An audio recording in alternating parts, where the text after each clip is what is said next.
Hello, my name is Bill Walker. I'm the Executive Director of the Utah Golf Association. Welcome to the Utah State Amateur, one of the most historic golf championships in the world. From Robert Harkness, George Von Elm, Billy Corns, and current champion John Wright, Utah has celebrated its amateur champions for 117 years, making the Utah State Amateur the oldest continuously held championship in the world. This year, the State Amateur has returned to Soldier Hollow Golf Course, one of Utah's finest championship venues. We have taken the opportunity to gather a few of our former champions, one from each decade for the last 50 years, with the intent of inspiring you with tales of memorable moments, a sense of history, and even a bit of champion's advice. My most memorable moment during the championship match in 1995 was the last hole, happened on the last hole at Logan Country Club that I played in the match. It was the 14th tee block. I just hit my tee shot. I was 4 up with 5 left, and my opponent was in trouble. And my good friend, my college golf coach and the Logan Country Club pro, Dan Ross-Kelly, pulled me aside as I walked off the tee and just said, "I want you to stop and look around and take in the moment. Look at who's here. Look at everybody that's around. Look at your surroundings and take it in, because you may never be here again." And I'm forever grateful to Dan for doing that, because I had the opportunity to really take in the moment and absorb everything and appreciate those around me and those who were there to support me and really take in the moment. My most memorable moment, probably the 18th hole against Arlen Peacock. I think I was 2 up with 3 to go, and going into 18 we were tied.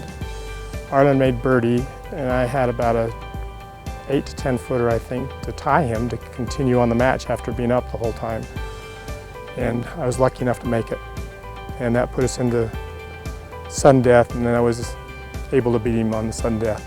The whole thing I remember pretty well, especially the final match. It's been quite a long time, but I would say my most memorable was the final match when on the 15th hole at Riverside, I hit a 4-wood to about 5 feet, made eagle. I'd say watching Jeff Getchie miss his eagle chip barely, and then hitting the eagle putt on top of that's probably the most excited I'd ever been, probably the most memorable. My most memorable moment would be John Morgan's hole-in-one. Good shot, John. 8th hole at Wolf Creek, that elevated tee. Such a fun day, because we still are close friends. A lot of the people there were our mutual friends. So imagine playing golf on Sunday with a bunch of your buddies, a ton of people watching, and one of you gets a hole-in-one on an iconic hole. It's on that type of a stage. So it was pretty awesome. Oh, probably the winning putt that I made. I'll always remember that putt to win my first state am at the Salt Lake Country Club, my home course, and I had my father's initials on my ball, and I was kind of out there doing it for him, so it'll always be that putt to win in 2012. My biggest challenge was probably not to get discouraged. A couple of times, especially in the back nine, the last match was really close. We were back and forth, even 1 up, and hit a couple of errant shots and made a couple of probably 15-foot par putts to have the hole. And so just hanging in there and not getting discouraged and not giving up, making those par putts, I think were the big key.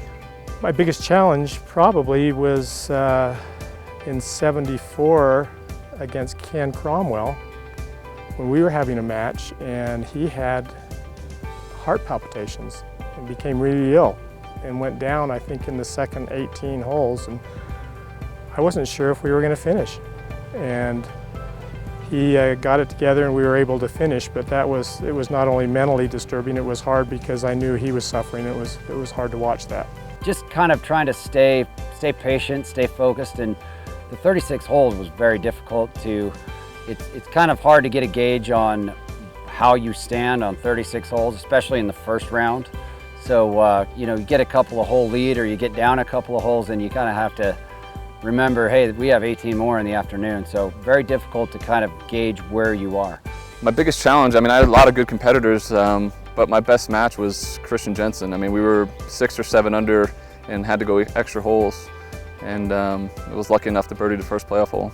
My biggest challenge during my championship match was staying in the moment, not getting ahead of myself. I got an early lead in the match, and I was 3 up after 18 holes. And after the third 9, I maintained that 3-up lead, and I started to get ahead of myself and started thinking about what it would mean to win the state amateur. I'd come close the year before and lost in the semifinals, and you know, trying to avoid the trap of the what ifs and what it'll be like was a little difficult to stay in the moment and concentrate on what I had to do to win. Well, you know, when you say it's on the same trophy, as I think about the trophy my name first went on, the old Salt Lake Tribune trophy, old thing, and my name is one of the last names that's actually on that trophy. I think the year after me was the last name on that old State Am trophy, and I think it's awesome. For one of the first guys I met in golf was Billy Corns. He came over and played the old Timpanogos, and he was visiting from Riverside and played 9 holes with me, and then later on finding out his record and those types of things. It's a great honor, and it's something I'll cherish forever. To be able to have my name on that Utah State Amateur Trophy means a great deal. Utah's been blessed with a great history of golf, and there's been some amazing golfers who have played in this golf tournament and who didn't win. It's kind of hard to think about when I see my name on there, and especially George Von Elm. He's a fellow member at the country club, and he's very well honored in our history hallway at our club, and what he was able to accomplish in defeating Bobby Jones for the U.S. Amateur and having my name on a trophy is the same one as his is very special to me. The impact from winning the State Am has definitely been, it's opened up a lot of opportunities to play bigger events, meet a lot of great people, and you know, play some really great golf courses. Well, it had a huge impact on me. I had won a couple of tournaments before the State Am, and in playing in the State Am, I really had some guys at our golf course that said, you ought to try it for the State Am, and I never knew really a whole lot about it. And so I played in it a couple of times, and actually this was the second time I'd played in it. And so I really didn't have a lot of expectations. And then as I got going and got some confidence going, and especially as I got to Saturday and then playing that final match on Sunday, I started feeling some confidence. But I never really felt worried because I never really thought I could win. But after that, I knew I could win. And it kind of changed the way I approach golf from then on. And it completely changed it. You know, when I go to a tournament, I went there to win, not just to show up and enjoy myself. It's an honor. I mean, you know, this is golf history, Utah golf history. And it's an honor for me to be just a little part of it. Knowing that I'm a 2-time state amateur, it's a little bonus to it. It's kind of like, well, maybe the first one wasn't just a fluke. Maybe I didn't just get lucky the first time, was able to repeat. So it adds a lot to it. It was a great tournament. It was a great time in my career, and it's something I would never want to exchange for anything else.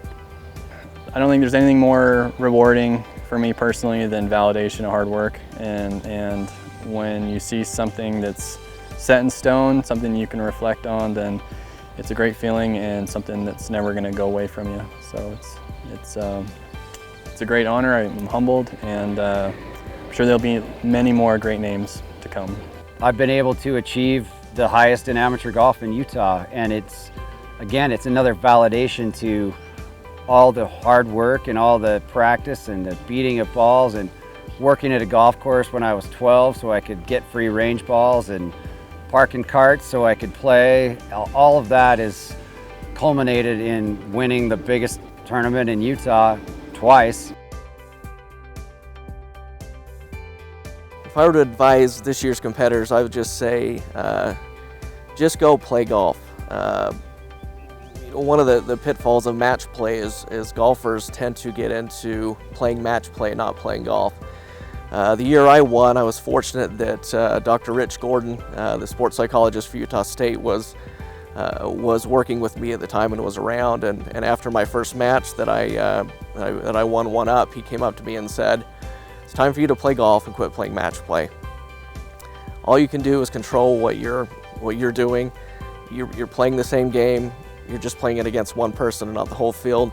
But just play golf. Don't worry about the conceding putts, worrying about all the mind games that go into it. Just play your game and take care of what you can control." First of all, have fun. The competitors this year, just have fun, go out and have a great time, and things will take care of themselves. I really, at this time, don't really want to give them any advice. Have fun. It's a great week. It's it's a chance of a lifetime to play in, and looking back on it, it'll probably be a real memorable experience in your career.